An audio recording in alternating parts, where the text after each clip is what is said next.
Mazatlan was one of the highlights of my trip because it was the first stop after being out at sea. And second is we were going to go to Laredo, but they brought us over to Mazatlan because there was high winds in Laredo for the boat.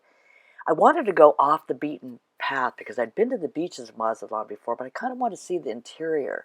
So what happens when you get off the boat? They bring you into a little El Centro, and there's taxi cab drivers and markets and places to eat where you can decide what excursion you want to go on. And I asked around and I said I didn't want to be on a bus, I didn't want to be in a crowded car, but I just kind of wanted a private tour and wanted to see the Basilica. Hadn't seen that before. Of course, I want to see some of the beaches and some of the interior stuff off that beaten path of the Mazatlan Strip. So at that point, a gentleman named Alex Rodriguez shows up and tells me I can go in this taxi cab by myself. He'll take me on a private tour. I asked the gentleman, is that safe, in Spanish? And he shook his head and said, yes, it's safe. He works for a company. So Alex and I went and took off into Mazatlan for a couple hours, and oh boy, was it ever fun. One of our first stops was Olas Altas. It's a beach that I'd been to many years ago where the surfers and bodyboarders like to surf. And it was a weekday, so I think that's why it was so uncrowded. It's $10 for 2 pounds. The jumbo shrimp. Jumbo shrimp, $2. $10 for wow. 2 pounds. That's pretty good. $5 a pound, yeah. Lobster is $20 a kilo, 2 pounds. There's $10 a pound. Wow. For lobster. And the small shrimp is like a $5 for 2 pounds. Now, this all locals, no turistas go here, right? The Basilica was just impressive. That's all I can say. It's a must-do if you go to Mazatlan. It's incredibly big. And, video just doesn't do justice for it because when you get inside particularly, it is so massive when you walk in and just so ornate and so beautiful.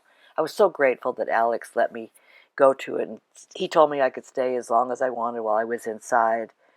And then we headed out to the El Centro where there was completely shopping for some tourists and locals, and the fresh vegetables and fruits are just amazing. I also was surprised to see a McDonald's there, which was closed down. I guess the Mexicans don't like hamburgers, but off to the beach we go. So describe it, Alejandro. What are we looking at? Yeah, the wave. Yeah, what point is this? Yeah, right here. El Camarón. El Camarón. Yeah, it's the first point in Mazatlan. It's the first point, you said, in Mazatlan. Not bad. Nobody's out. It's a working day, so everybody's working. Trabajando. El agua está fría. Yeah, the water's cold. And we were way over there. Way over there. Now we're coming back around.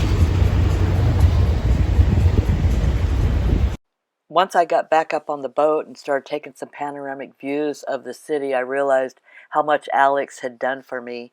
He took me by his mom and dad's house, another surfer and bodyboard's house, and took me to a bakery, a friend of his that had a mural on it. A lot of stuff that I really, really wanted, so I was so grateful to be able to spend that day with him in Mazatlan, and it's something I will never forget. So we headed out to sea. That's actually the Sea of Cortez, where we're passing back over from mainland Mexico to Baja, and we'll spend the day in La Paz tomorrow.